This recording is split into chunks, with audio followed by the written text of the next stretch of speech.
So this is the superior vena cava and the inferior vena cava. They're the openings that you can see.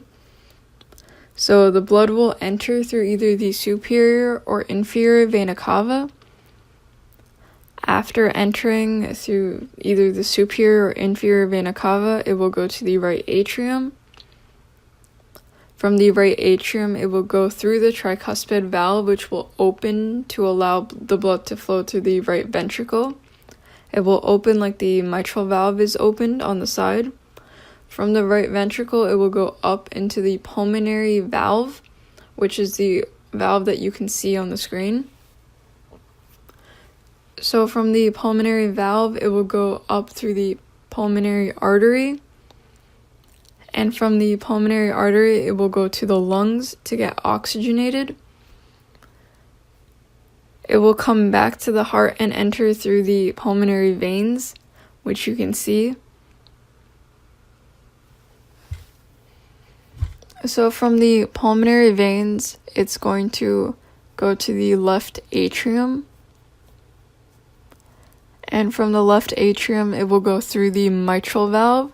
The mitral valve is intact, so that's how it will open to allow the blood to flow through and into the left ventricle.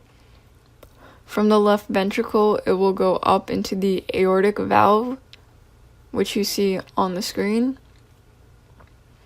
And from the aortic valve, it will go up through the aorta and to the rest of the body. Okay, so in normal blood flow, the blood should come from the superior and inferior vena cava to the right atrium. Then the tricuspid valve right here, which is a little broken, but you can see the parts of it still. The tricuspid valve is going to open up to allow the blood to flow into the right ventricle.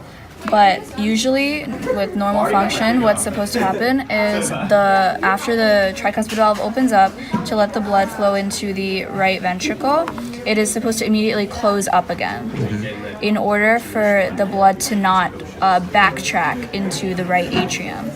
But when you have tricuspid valve regurgitation, your tricuspid valve does not function properly and it doesn't close. It stays open like this, allowing blood flow back. It stays open, yes, and it allows the blood to flow backwards into the right atrium, which can have multiple different effects. Tricuspid valve regurgitation is usually caused by the right ventricle increasing in size, which can cause the tricuspid valve to stop working properly. Other causes can include heart failure, pulmonary hypertension, or cardiomyopathy. All of these things can cause the tricuspid valve to stop working properly. Other things are congenital diseases that can be present at birth, like Ebstein's anomaly, and another thing is infective endocarditis, and also things like pacemakers and implantable devices can cause tricuspid valve regurgitation. Two of the primary effects of tricuspid valve regurgitation are heart failure and atrial fibrillation. In severe tricuspid valve regurgitation, pressure can rise in your right ventricle due to blood flowing backwards into the right atrium and less blood flowing forwards through the right ventricle and into the lungs. Your right ventricle can expand and weaken over time, leading to heart failure. Atrial fibrillation is a common heart rhythm disorder, which can also be caused by severe tricuspid valve regurgitation. Treatment for tricuspid valve regurgitation depends on the cause and severity of your condition.